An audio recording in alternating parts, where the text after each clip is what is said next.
ইনকিলাব জিন্দাবাদ। আওয়ামী লীগের ব্যাপারে জিরো টলারেন্স নীতি গ্রহণ করি।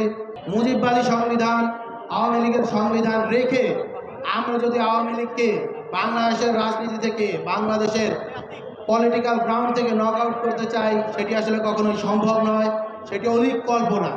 আমরা রাষ্ট্রীয়ভাবে সংবিধানের পরিবর্তনের মধ্য দিয়ে একটি স্থায়ী সংস্কার দেখতে চাই, বাংলাদেশকে পুনর্গঠন করতে চাই এবং এর জন্য অবশ্যই যে পথকে আমাদের অবলম্বন করতে হবে সেটি হলো প্রয়োজনীয় সংস্কারের পর আগামীর যে নির্বাচন হবে সেটিকে অবশ্যই গণপরিষদ নির্বাচন হতে হবে।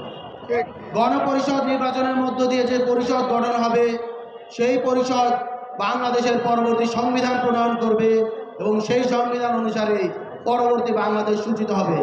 অন্যথায় জুলাইয়ের যে আকাঙ্ক্ষা, জুলাইয়ের যে আবেদন, জুলাইয়ের যে স্পিরিট, সেটি ব্যাহত হবে। মুজিববাদী সংবিধান, আওয়ামী লীগের সংবিধান রেখে আমরা যদি আওয়ামী লীগকে বাংলাদেশের রাজনীতি থেকে, বাংলাদেশের পলিটিক্যাল গ্রাউন্ড থেকে নক আউট করতে চাই, সেটি আসলে কখনোই সম্ভব নয়, সেটি অলিক কল্পনা। এই অলিক কল্পনার বশবর্তী না হয়ে বাংলাদেশের পলিটিক্যাল স্পেয়ারের যতগুলো রাজনৈতিক দল এবং স্টেক হোল্ডার রয়েছেন তাদেরকে আমরা বলবো, আসুন আওয়ামী লীগের ব্যাপারে জিরো টলারেন্স নীতি গ্রহণ করি।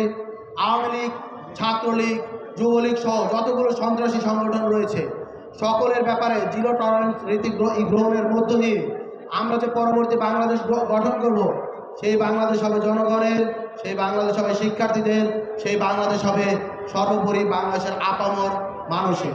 এই বলে আমি আমার বক্তব্য শেষ করছি। ইনকিলাব জিন্দাবাদ।